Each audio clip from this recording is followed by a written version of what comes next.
Prince లో శ్రీరస్తు శుభమస్తు sale వైభవం Vaibhogam March 19 నుంచి ఏప్రిల్ 10th వరకు.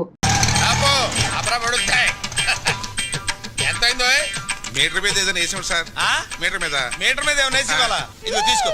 ఇదేంటి సార్? లేకపోతే ఏమిట్రా వేషాలు ఇస్తున్నావా? ఎంతైందో చెప్పు, అంతే ఇస్తాను. 10 రూపాయలు సార్. మరి ఆ 7 పేడవచ్చు కదా. నువ్వు అలా వస్తే నేను ఎలా వస్తాను రా? తెలివి తక్కువ అనుకున్నావేమో. 500 చిల్లర ఉందా? లేదు సార్. చిల్లర లేదా? లేదు సార్. ఆనంద్ బాబు సీతు త్వరగా అమ్మ, మీ నాన్న నిన్ను శ్రీరామచంద్రుడు అనుకుంటుంటే నువ్వు ఇక్కడ శ్రీకృష్ణ లీల ప్రదర్శిస్తున్నావా? వస్తున్నాను. నువ్వు ఇక్కడే ఉండు. అలాగే. ఆనంద్ బాబు, ఆనంద్ బాబు.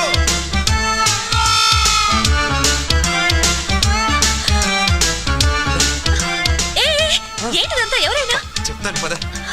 ఆయన శాస్త్రి గారని మా నాన్నకి బాగా పరిచయం. మరిద్దరిని ఇలా చూసారంటే కలిసి తిరుగుతున్నాం అనుకుంటాడు. తిరుగుతున్నావు అంటావేంటి? లవ్ చేసుకుంటున్నాం కదా. ఏదో ఒకటిలే నువ్వురా. అబ్బా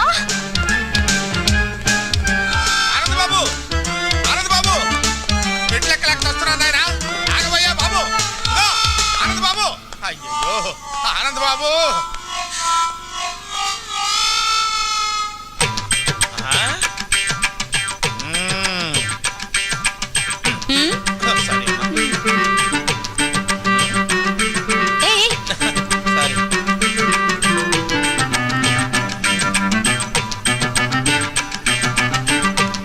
బాబు, ఏం లేదు, ఇక్కడ ఏం చేస్తున్నారా అని. చిలిపి పనులు చేసుకుంటున్నాం. ఓహో, చిలిపి పనులు చేసుకోవడానికి ఈ ప్లేస్ దొరికిందా మీకు? మీ ఇంటికి రమ్మంటారా? క్యారీ ఆనంద్ బాబు, ఇది బట్టల కొట్ట, చిలిపి పనులు చేసుకునే సెంటరా? వద్దు వెళితే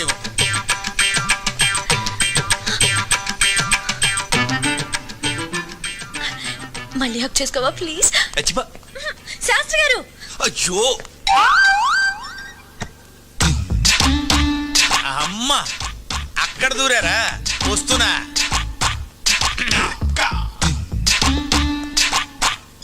లోపల ఎవరన్నా ఉన్నారండి? ఉన్నారు, లోపలికి రండి.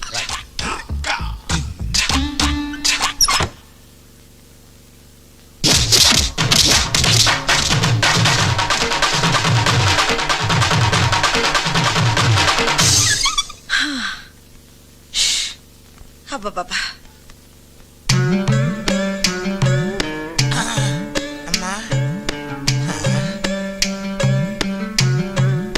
లోపల ఎవరైనా ఉన్నారా అని అడిగితే బతకటమే కాకుండా జేబులో ఉన్న 500 రూపాయలు కూడా కొట్టేసింది నాయన.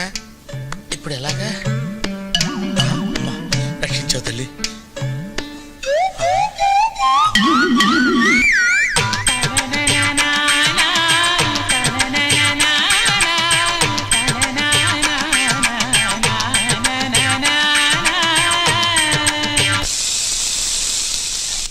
హలో అమ్మా.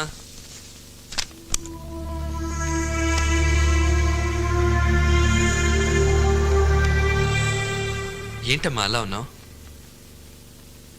ఎప్పుడు ఏ విషయం నా దగ్గర దాయని నువ్వు ఇప్పుడు దాయాల్సిన అవసరం ఎందుకు వచ్చిందా అని. దాయాలని కాదమ్మా, కానీ ఎలా చెప్పాలా అని.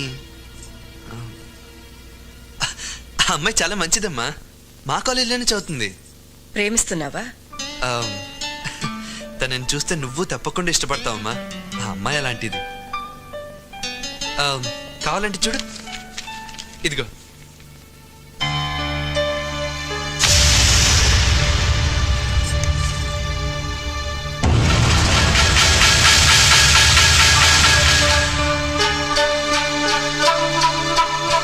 ఇది వాళ్ళ అమ్మ బొమ్మ.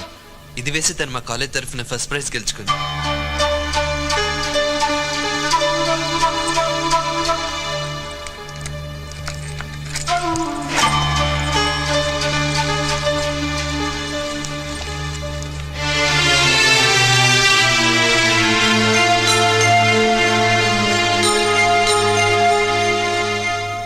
సీత,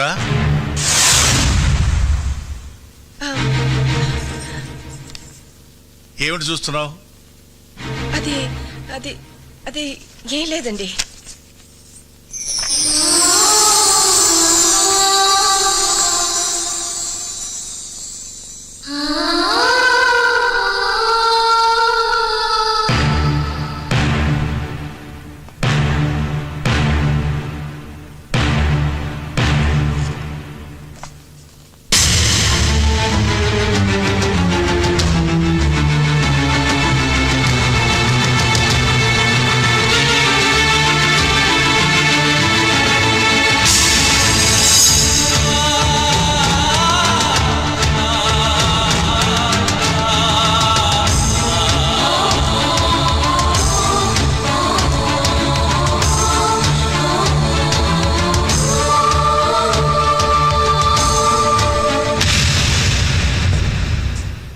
జీవితంలో నేను ఒకే ఒకసారి తల వంచాను, అది నీ మెడలో తాళి కట్టడానికి. కానీ నీ కూతురు నన్ను జీవితాంతం తలెత్తుకునేవ్వకుండా చేసింది. దాని జ్ఞాపకాలు నన్ను వెంటాడకూడదని, అది చేసిన అవమానాన్ని శివుడు విషాన్ని కంటలో దాచుకున్నట్టు నేను దాచుకోలేనని నీకెన్నోసార్లు చెప్పాను. నా మాటకు ఎంత గౌరవం ఇచ్చావో ఇప్పుడు తెలిసింది. ఈ దేశంలో పుట్టిన ఆడది భగవంతుడి కంటే భర్తకే ఎక్కువ గౌరవం ఇస్తుందంటారు. అది అబద్ధమని నువ్వు రుజువు చేశావు.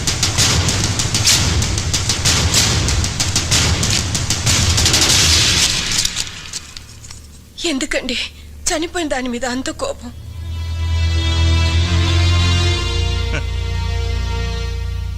నేనింకా బ్రతికే ఉన్నానుగా.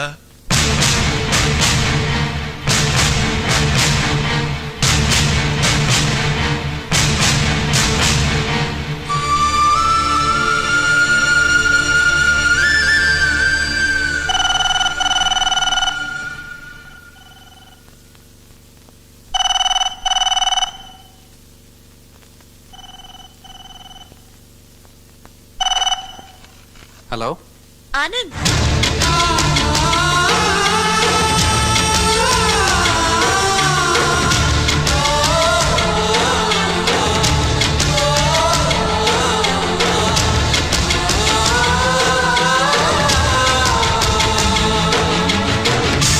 ఏమేవ్ వంట అయిందా? అవలేదన్నమాట. నా మొహర కప్పు కాఫీ పడేస్తావా? ఇవ్వమన్నమాట. సార్. Okay okay. నమస్తే అండి. ఎవరయ్యా నువ్వు? నా పేరు తాడిబాబు అండి. ఆ, ఏం కావాలి? నాకు ఒక అమ్మాయి కావాలండి.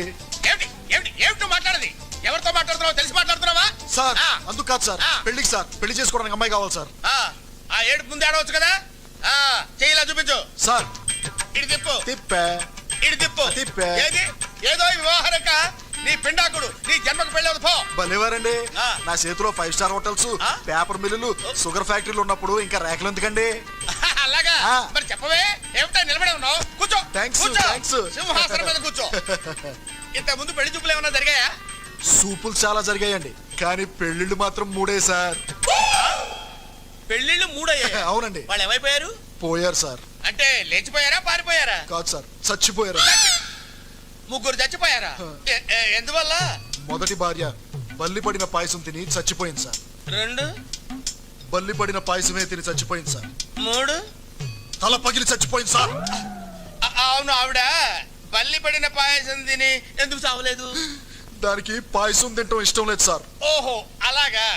అయితే ఇప్పుడు నీకు బల్లి పడిన పాయసం తిని చచ్చిపోయేటువంటి పెళ్ళాం కావాలా, తల పగిలి చచ్చిపోయేటువంటి పెళ్ళాం కావాలా? ఎలాంటిదైనా పర్వాలేదు, 7 రోజుల్లో పెళ్లి జరగాలి. 7 రోజుల్లో పెళ్లి ఎలా అవుతుందయ్యా? ఇదేమన్నా సంతలో గేదెను కొనుక్కురావడం అనుకున్నావా ఏంటి? 7 రోజులు ఎందుకయ్యా? ఇవాళ ఏ వారం? ఆదివారం. సోమవారానికి వివాహం జరుగుతుంది పో. చూడు, 7 రోజుల్లో పెళ్లి జరగలేదనుకో, ఆ,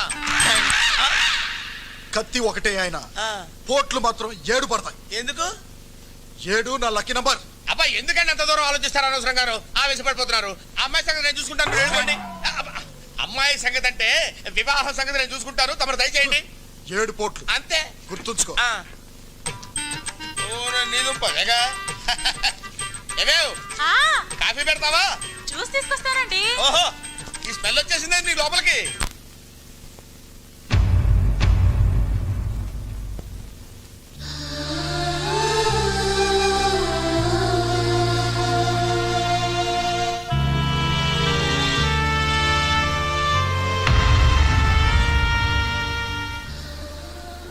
సీతు వాళ్ళ అమ్మ ఫోటో చూడగానే నాన్నగారికి అంత కోపం ఎందుకు వచ్చిందమ్మా? ఇది ఎవరనుకున్నావురా? ఈ ఇంటి దీపం, మా వరాల తల్లి. ఆయన్ని బాధ పెట్టి నాకు కడుపు కోత మిగిల్చి వెళ్ళిపోయింది. అసలు ఏం జరిగిందమ్మా? సీతు వాళ్ళ నాన్న ప్రసాద్ ఒకప్పుడు మన దగ్గర పనిచేసే గుమస్తా కొడుకు. అతను తండ్రి చనిపోతే మన ఇంట్లో పని చేయడానికి వచ్చాడు. ఏరా, చదువుకుంటావా పని చేస్తావా? చదువుకుంటానండి. అయ్యా, వాడి చిన్నపిల్లాడు, వాడికేం తెలీదు. ఏదైనా పనిపించండి అయ్యా. ఏ వయసులో చేయాల్సిన పని ఆ వయసులో చేయాలి. వీడిని నేను చదివిస్తాను.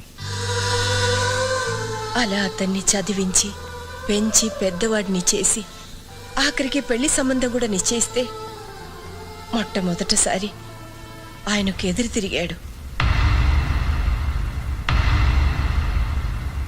నాకు తెలియకుండా నా పెళ్ళెందుకు నిశ్చయించారు సార్? నువ్వు ఎక్కడ చదవాలో ఏం చదవాలో నిన్ను సంప్రదించే చేశానా? అది చదువు, ఇది జీవితం సార్. నేను మాట ఇచ్చేశాను. మీ మాట కోసం ఇష్టం లేని అమ్మాయిని పెళ్లి చేసుకుని జీవితాంతం బాధపడమంటారా? అసలు అమ్మాయిని చూడకుండా ఇష్టం లేదని ఎలా చెప్తున్నావు? నేను వేరే అమ్మాయిని ఇష్టపడుతున్నాను కనుక. ఎవరా అమ్మాయి? మీనాక్షి.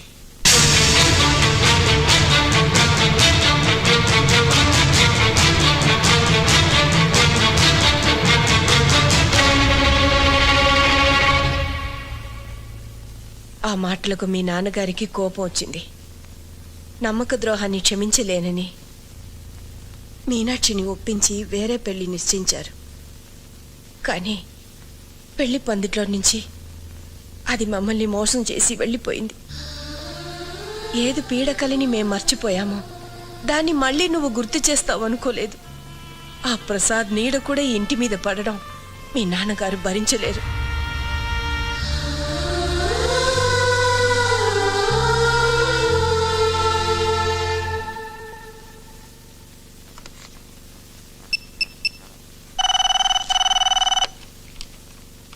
హలో,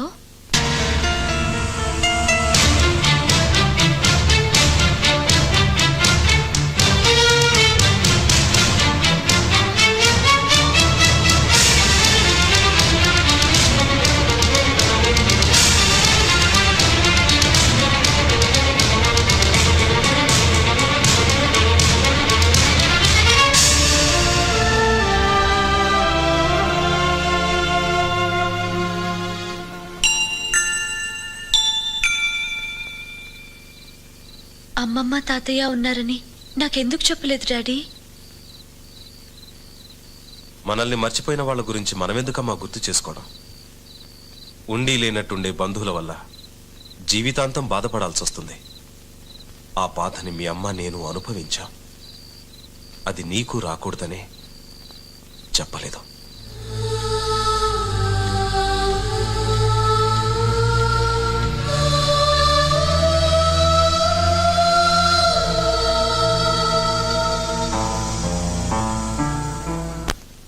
మీ నాన్నతో చెప్పే వచ్చావా? మీరు ఇష్టపడితే మిమ్మల్ని తీసుకెళ్ళడానికి వచ్చాను. ఈ ఆలోచన నీదా మీ నాన్నదా? నాదే. ఈ దేశంలో ఆడపిల్లని కన్నా ఏ తండ్రి అయినా మగపిల్లడింటికి రావడం ధర్మం అనుకుంటే వచ్చి మీ నాన్న కాళ్ళు పట్టుకోమంటావా? రేపు ఎలాగో మీ వయసులో సగం ఉన్న అల్లుడి కాళ్ళు కడుగుతారు. సాంప్రదాయం పేరుతో ఆ పని చేయగలేంది మీకంటే పెద్దవారు. మీ వల్ల కూతుర్ని దూరం చేసుకున్న మా నాన్నగారు కాళ్ళు పట్టుకోవడంలో తప్పే ఉందండి. మీ కూతురు చనిపోయిందని ఫోన్ చేస్తే నా కూతురు చచ్చి 20 ఏళ్ళయింది, ఇప్పుడు చచ్చిందెవరో నాకు తెలీదు అని ఫోన్ పెట్టేశాడు. ప్రేమాభిమానాలు లేని ఆ పెద్ద మనిషి కాళ్ళు కాదు కదా, కనీసం మొహం కూడా చూడలేను. అలా అనకండి సార్. దూరంగా నిలబడిన మనుషులు దగ్గర అవ్వాలంటే ఎవరో ఒకరు నడక ప్రారంభించాలి. అది మీరే ఎందుకు కాకూడదు? నీకోసం కాకపోయినా నా కూతురి కోసం నడుస్తాను. ఎన్ని వందల వేల మైళ్ళైనా నడుస్తాను. బట్ నేను నడవడానికి ముందు ఈ ప్రశ్నకు సమాధానం చెప్పు. నిన్ను ప్రేమించానని నా సీతు నాతో చెప్పింది. నా కూతుర్ని ప్రేమించానని మీ నాన్నతో నువ్వు చెప్పావా? లేదు, చెప్పవు, చెప్పలేవు. వద్దానంద్, నా కూతుర్ని మర్చిపో. ఒకనాడు మీ నాన్న మూలంగా మా ప్రేమకు నా భార్య ప్రాణాన్ని ఖరీదు కట్టాను. మళ్ళీ మీ ప్రేమకు ఎవరి జీవితాన్ని ఖరీదు కట్టాల్సి వస్తుందో వద్దా. I can't imagine that. I can't imagine that.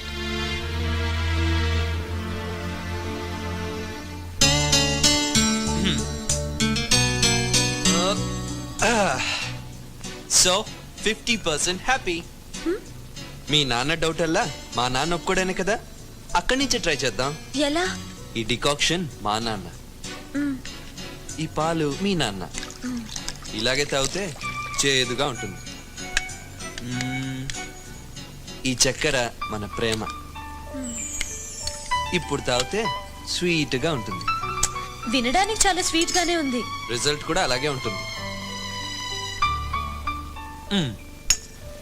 రేపు నువ్వు మా అమ్మని నాన్నని అంటే మీ అమ్మమ్మని తాతయ్యని ఓ రిసెప్షన్లో కలుస్తున్నాం.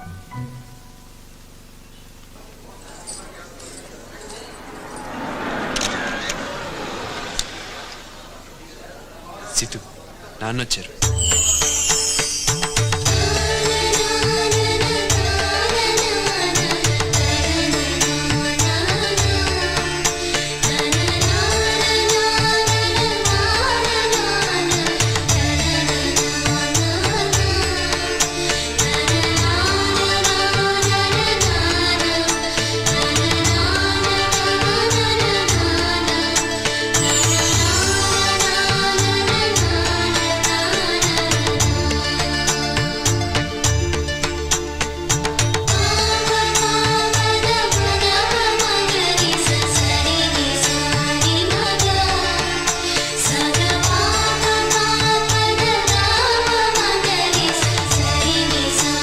చాలమ్మా.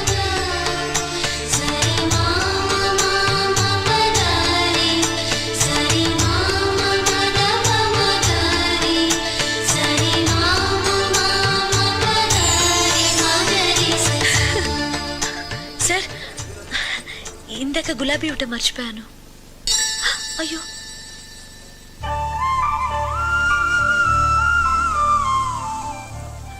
అది కింద పడింది కదమ్మా. మీ కాళ్ళ దగ్గరేగా పడింది. ఇంకోటి ఇస్తాను, థ్యాంక్స్ అమ్మా. తీసుకోండి.